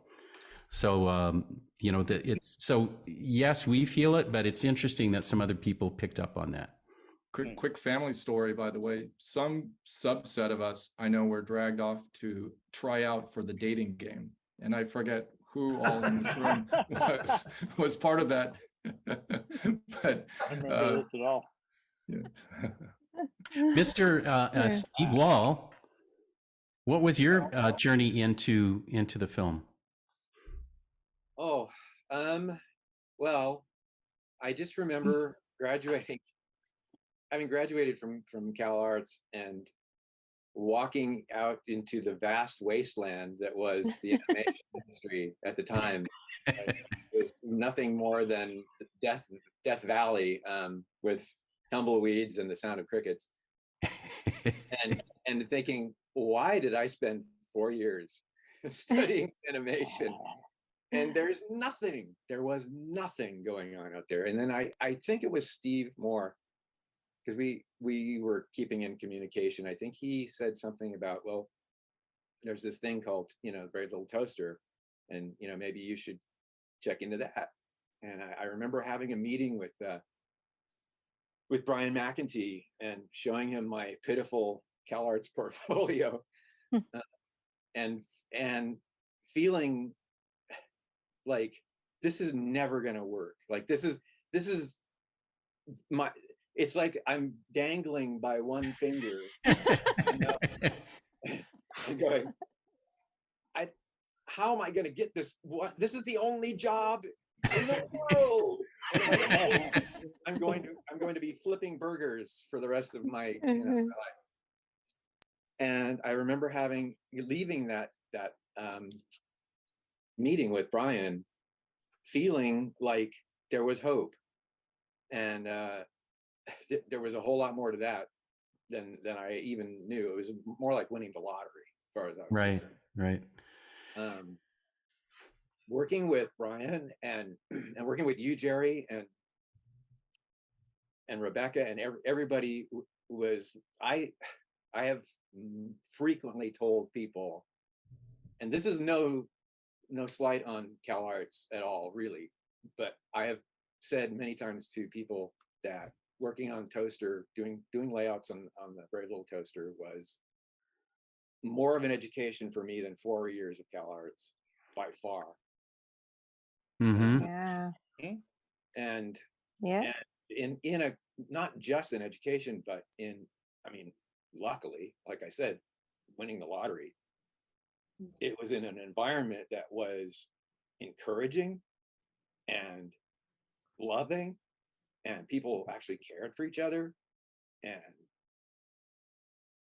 you're gonna make me cry. Stop. well, the thing is, what it's one of those things that years later you realize, at the time you're just trying to make it from day to day, really. Yep. I'm trying to pull myself up by my bootstraps and do something that looks professional, because I'd never done anything professional at that point. Well, I have to say that, I know how much you struggled, with layout, because you'd never done it, and Toaster was a big struggle for you. And then, years later, we're on Cats Don't Dance, and your work was just flying. you know. And Betty Boop. I loved your work on Betty Boop. And it's always so exciting to me to see that when people are given an opportunity, you know, and given a chance, kind of watching them rise is a very exciting thing. You know, the thing is that I've had jobs 37 years now going on. And I've had jobs that had, I would say, just as much opportunity, but not as much heart and not as much, I don't know. It's really hard to put my finger on it, but there have been jobs where there was no love. Yeah. And when I say that, I don't mean about the project itself. I mean literally between Right. the people who are working on it. I've always found that every once in a while you get on a project and you find, oh, this is my family. This is a family. Yeah. Right. It's not every time, but you know, it has happened a lot. And I think this was probably the first family that we all ever experienced. Right. And the bonds have always existed. They exist to these days. Yeah, these days. And I must say, with the rush that we were all facing, to me, like every day was so filled with so many things that were delightful from all of you, because you were solving things and making things come alive every day. And you had to do a lot of it because we were working so fast. And for me, that was just like, oh my God, this scene is working. Oh, the layout is, oh, that perspective looks cool. And it just was time after time. And even when we had to fix something, you'd go in and tweak, and then it would happen and it would come alive. And so after this sort of desert of not having things happen and having things almost happen, to have things actually going on every day, where it's like among the group of you, I felt like you were giving the film and me like so many reasons to be happy and to celebrate like more and more progress happening.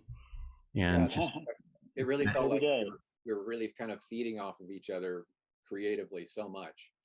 And I remember telling Deanna Oliver that when we were in the recording session, she was done for the day. We were doing the ensemble recording, and I was sitting in for Lovitz. And so I was in the room with the performers, and then she was done for the day, and I thought she had left, and I was still working with the other people. And then I saw her face through the glass, and she had not left. She had sat on the couch beside the engineer and was having coffee and watching. So I let her know, I said, you know, we're done. You can leave if you want to. And she just said, I feel like I'm turning into the toaster. I feel like I'm responsible for everybody. And she said she felt like she couldn't leave because she felt like she had to be kind of the mom. And I went, well, that's so great. And it just kind of summed up how people sort of took on the roles. And I remember, Randy, I think we were talking about, before we had taken on this film, the idea of doing something that was cartoony in style, but was emotionally real. Oh, yeah. And just sort of like the philosophy of like, I think you could really do that, do something that is really cartoony, but absolutely sincere. And I just love that everybody who came onto this absolutely just embraced that immediately. There was no thing about, well, why are you doing real emotions? This is cartoony. It was like, well, it's a cartoony style that is absolutely genuine heart going on inside. Yeah, I remember on Roger Rabbit, that was what I hoped that would turn into also when I started to do work on that. Yeah. It didn't quite turn out that way. It was more wacky than emotional, but yeah, I kind of got that concept from there, and then this kind of pushed it further, you know, really did it. And Rebecca, you were talking about just exploring experimental animation for the first time on that. Yeah, I mean, working on Toaster, I never thought I'd be capable of doing any of that. I just didn't know all that was inside of me. It's like you kind of know you want to do something, but I didn't specifically understand what was in there. And then you gave me such freedom when I read, you know, the script. You said, well, which characters did you like the most? And I said, well, it was Lampy. I could relate to him very much. and the radio. And you said, well, they're yours. Go ahead and do it. And I said, well, what do you want? And you said, we'll figure it out. And it was so much fun. I've never been given that kind of freedom ever. And then once I started it, I actually just went straight ahead. I mean, I didn't plan anything. It was like, well, today I'm going to be the radio. And just doing that. And the more I did it, the more it fed me that I could do more and more. So that every time I changed a hat, which I seem to be changing hats quite a bit along with the rest of us, going from the experimental animation, that was so much fun. But, you know, the hours were incredible, but it just seemed like it was okay. I was able to do it, I think, because I just felt, you know, that it was there inside of me and just had to come out. And, you know, this is the place where it happened. And then once we went to Taiwan, started doing the directing, animating, and working with the posing, and then having then to switch another hat and do teaching and key cleanup supervision. That was something I didn't want to do, but I realized if I don't do this, the film probably isn't going to look very good, because we didn't know that they couldn't draw. You know, there was a lot of other things we could teach them, but about the drawing was a complete surprise. So, but I ended up really, you know, every time I switched to another hat, it was a challenge, but it really stayed with me. And any job I went to after that, it was like I knew I could do whatever was handed to me. So Toaster kind of gave me that strength. And I remember just being delighted being surprised by your scenes, where I would look at the radio and go like, oh my God, I never would, if I had sat down to animate that, I wouldn't have stretched it that much, but it looks fantastic. So well, you didn't tell me what to do. You just said, go ahead and have fun, you know. And that's another, yeah, and that's another example of this, just the delightful surprises that kept coming back. So it made up for all those ashes that Bill Moore would drop on our drawings and design class. Oh my God. Oh my God. Bill Moore. I had Bill Moore at Art Center. And you had him at CalArts. CalArts, so, yeah. Yeah, he was so frightening, but man, I learned so much. It was condensed in his class. And still today, I'm applying his principles to when I cook. It's like, well, I don't know. Bill Moore he'd probably say that's unnecessary. Large, medium, small. Yes, Yeah. It's like I got to move that celery over here. He would not be very happy. So I can apply it to everything. Ashes in your soup. Yes. Oh yeah, Bill Moore. So anyway, it was quite amazing. And Steve, you and I sat together on McCadden Place. Oh, you know, and then in Taiwan. And then in Taiwan. So that was really amazing. There would be a row of cleanup artists, like a line going out the door to see Rebecca. They'd all have their scenes, and by the time she got them, the envelopes would be wet from their sweat, holding them under their arms. They were so scared. She would go over their scenes and flip these things and I remember she had, at some point in the movie, Lampy, his light bulb breaks. And they go through this whole sequence where he's got this broken light bulb. And to get it consistent, Rebecca took ping pong balls. And how many did you make? You cut them out. So they were. I think we ended up probably making about 30 of them, but they were making them themselves. Brian, you did the template. The template, yeah. And they were using those and when you look at it in the film, you go, yeah, that's rock solid, that thing. It's amazing. So over the ping pong ball, Brian, you had drawn the crack and then cut it out with an X-Acto, and they would take that broken piece and lay it on a clean ping pong ball and trace it and then cut out again where that line was. Yeah, they used the first one I did, they just used that piece as the template for all the other ones. And right. They could just trade that off, and then each person could cut out their own and have it on their desk. And that was their little broken bulb model.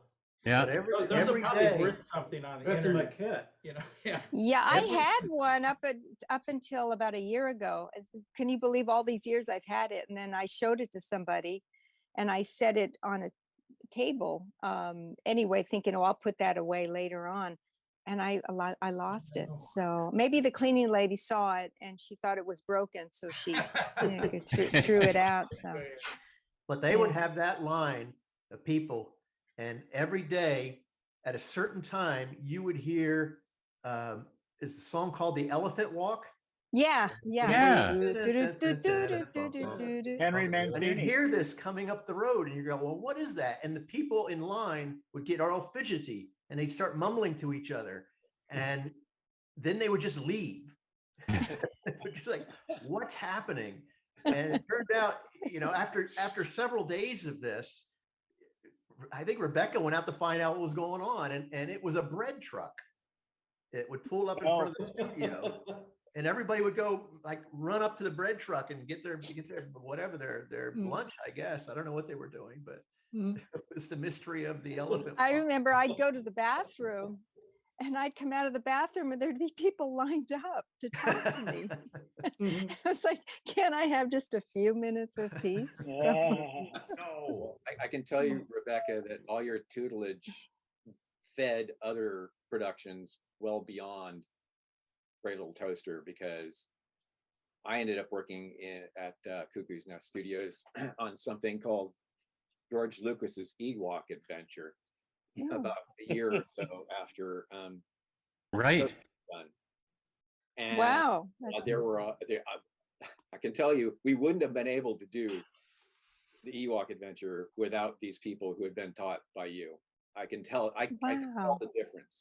I mean, you literally well, the difference. Thank you. That's good to know. I left a little something there. I found the best artists. I kind of handpick them. It's like, she's really good or he's really good, and train them so they could help me. So they started having little crews to teach. It just single-handedly was so difficult, but they were very, very eager to learn to draw. And I don't think I could have gotten out of them what I did unless they wanted to do a good job. They were proud. So that was quite an experience, Well, that's good to hear. Positive mark. Wow, that's wonderful. And that's good to know. And it seemed like all of us were really focused on getting something done that we could be proud of. And, even though there was the rush. And so that was something that they really got used to us. So I remember this happened so often where there would be a little parade with Sanvia at least, and maybe one of the other translators would come in and they'd have something that had been done wrong. So they'd go, we painted the nose the wrong color. Is that okay? And go, no. And then they'd be like, oh, and go walking out of the room. And then the next day to come in with something else. We found this was done wrong. Is that okay? And they'd be so hopeful every time. And I'd go, no. So they finally really, I think that's part of what they took to heart, is they probably had been faced with other people that were, and obviously we had to find a lot of places to compromise, but when it was something where you were aware of a mistake and you could correct the mistake, all of us just wanted to do it as right as we could. And I think they really got used to that. The one thing we did for them was that we gave them put their names in the credits and put them in Chinese. Yes, there was going to be Cuckoo's Nest, right, Chuck? It was just going to be one label for the whole thing. We did them all that way, which I think was well, there was some objection from the producers to do that. They said, well, we don't want that really on the film, and we all really argued, these people really worked hard on this. Right. Yeah, they deserve credit, and they deserve credit in their own language. Right. Not the fake English names they got by, but and that something was else fun. I like naming them. I know you gave them strange names. It was like, oh boy, I get to name everybody. Well, they asked, well, this is a separate issue. In the Chinese, it was their actual names on the credits. But as we were working together, they wanted us to name them American sounding names. So what some of Fred and Lucy and. Well, I was running out of names. There were so many people that wanted. So I started going to my favorite television shows. So there were these 4 artists. They always hung out together. So I named them Lucy, Fred, Ethel, and yeah, Ricky. So I just named it after the I Love Lucy show. And then someone reminded me of my grandfather, so I gave my grandfather's name, and it just kind of went on. And Beethoven, of course, Yeah, who was hearing impaired, right? He was hearing impaired, yeah. So that seemed appropriate. So, and there was one guy that he would translate. Well, when I wanted to speak to Beethoven, it took four of us. It took me and Sandy, and she would translate to another guy that knew how to do sign language. Right. Then he would speak to Beethoven.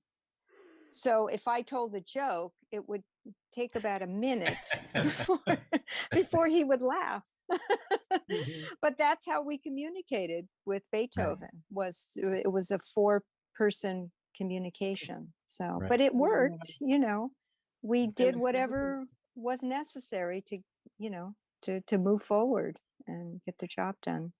And then something else, I'm not sure everybody was aware of this, but Brian and I did a little extra to try to keep the film going, where a couple months into our 6-month stay overseas, and we had all sublet our apartments and things for 6 months, because that was the agreement. We were going over for 6 months. So 6 months prep here, 6 months over there, and then going to be 6 months post.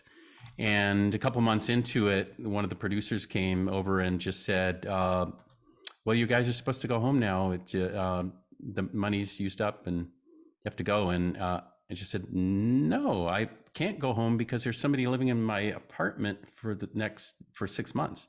That was the deal. It's like, no, it was only going to be a couple of months and the money's used up and stuff. And I said, no, somebody is funneling the money for some other purpose. This cannot be true, because all of us that came to Taiwan together, everybody you saw in that little sketch, we didn't all make the mistake of thinking we were coming here for 6 months. We came here for 6 months.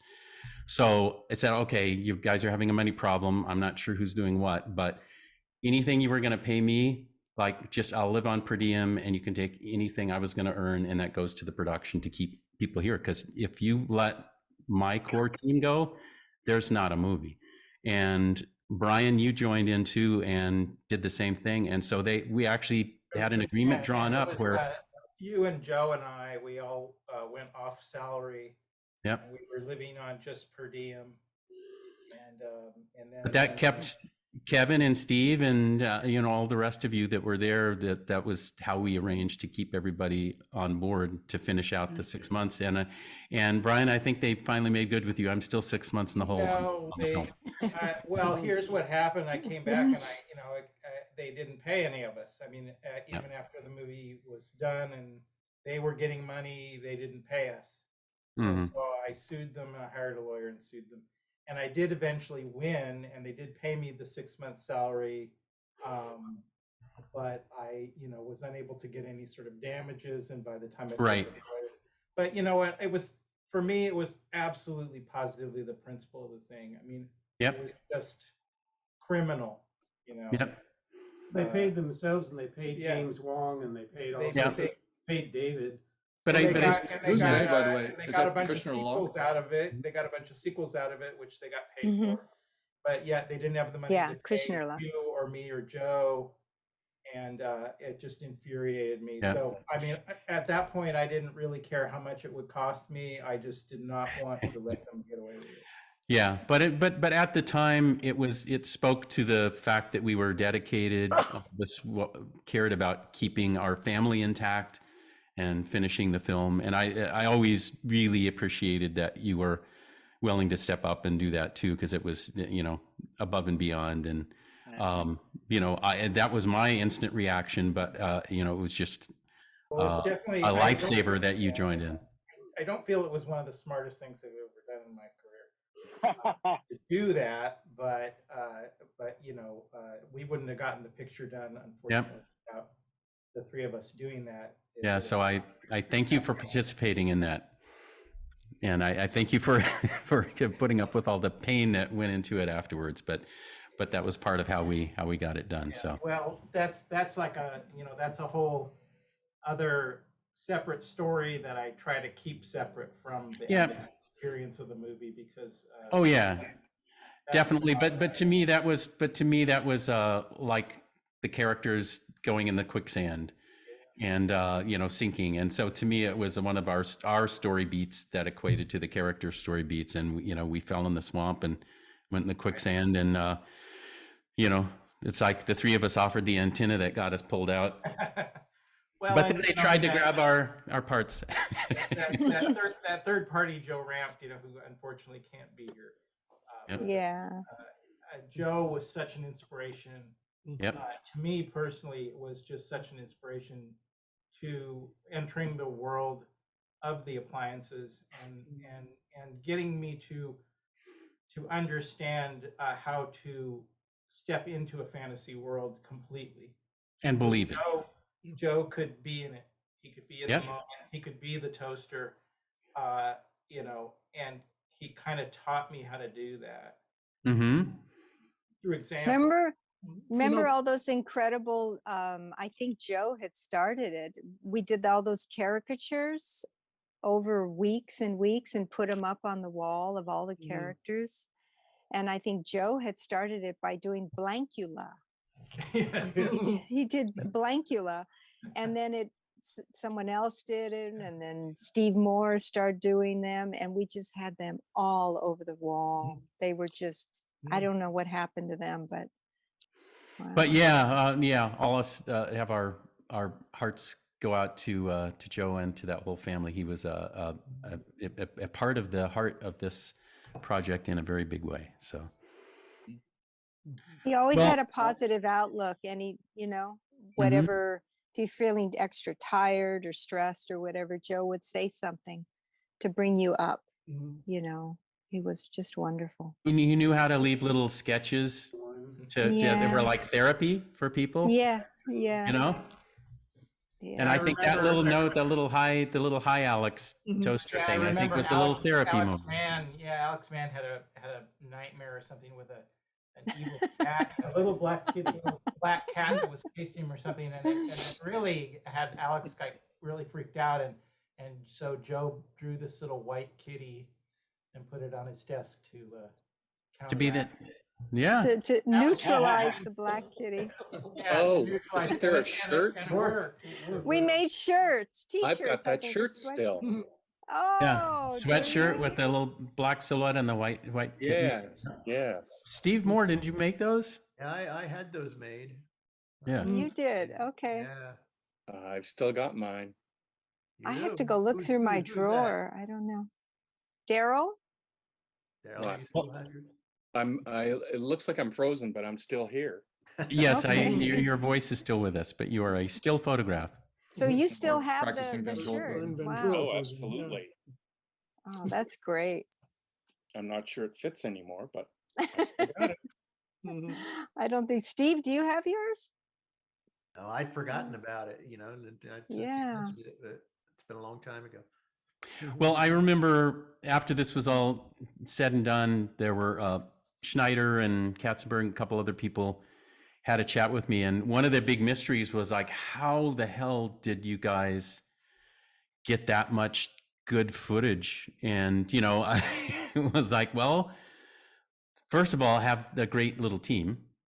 And secondly, don't like pull the rug out from under them by zigzagging and changing the story constantly. It's like commit to something and then do it.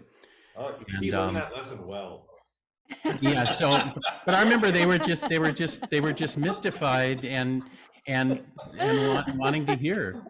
And so yes, I know a lot of that stuff went unheeded, but I remember we really took that to heart, and you know, I think that was one of the reasons we survived and had a positive atmosphere is that, you know, there was nobody constantly going, oh, today we're going to go a whole different direction. And so that was a blessing. Well, it looks like we're, Keith, I think we're coming up on a couple hours. So does anybody else have something that they would like to add? I would welcome any other I just want to point out that my name is in the movie. Just want to mention it. Rooney's Bargain Basement Emporium. That's right. Immortal. That's right. That's Thank you right. for that, Jerry. Yes. I just wanted to share that 30 some odd years after the fact, it's like the last feature that I did, I really found myself kind of transported back to my experience on Toaster and kind of drawing strength from it, because I was in the position of having to make a feature under an absolutely ridiculous schedule for an absolutely ridiculous budget with an overseas crew in the middle of a pandemic. Right. And so many of the lessons I learned on Toaster, I realized I had brought with me all these years. And after working with huge crews and huge budgets and long schedules, I was suddenly like thrust back into this world again. And I was like, it was like getting back on a bicycle. I was like, I know what this is. I've done this. There was a feeling of familiarity to it, of like, we're all going to wear different hats and we're all just going to jump in and do what needs to be done because it has to be done. Yeah. And that kind of that inclusiveness that you encouraged was something that I remembered and found myself doing the exact same thing on this project, where it was just like, okay, you're doing boards now you're going to do character designs. You're doing color keys, you're going to do props now. Right. Somebody has to design all the props in the sequence. And step up to this microphone and do a voice. And there was that too. That's great. I thought I just the only animation I ever did in my life, which was what was in between on Rain. Yeah, Chuck actually animated on Toaster effects. Great.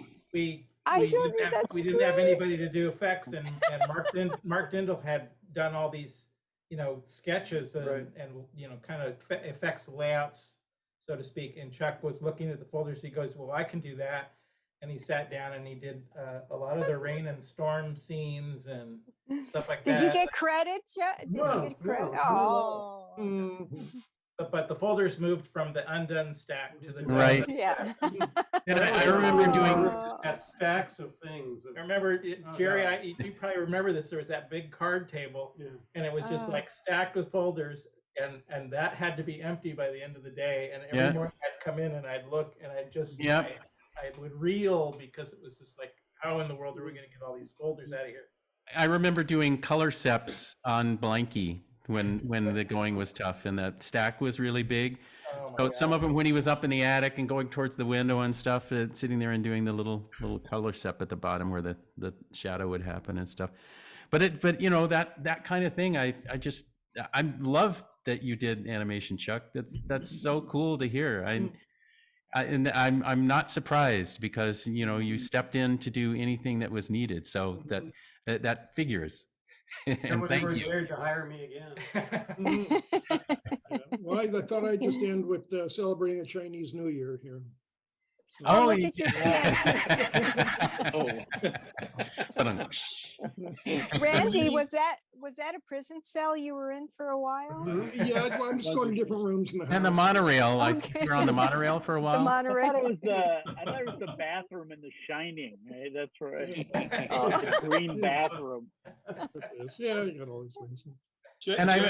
Jerry, for me, I just want to say one thing. Yes. Is that for me, I always thought you were the Toaster. And some days I felt like Blanky, and sometimes I felt like Lampy or Kirby. I never really felt like Radio. But no bass. But I knew that I could always look to you to what I needed to do next. I knew that you were going to guide me through this. And you made me do things that I never thought I could do. Rebecca, you made me do cleanup at one point. I remember you were not happy. I was not happy. But I always felt like I was willing to go on the journey because you believed in me. Mm-hmm. Right? And I was going to give you everything I had because you believed in me. Well, I appreciate that you felt that, and I did believe in you, and I was so delighted every time you would make the characters come more and more alive, and I just felt that sense of surprise and delight with something getting better. And it's like you imagine it and then it happens better than you imagined. And what's not to like? Thank you for making that magic. Jerry, I wanted to add that I think you spoiled it for us.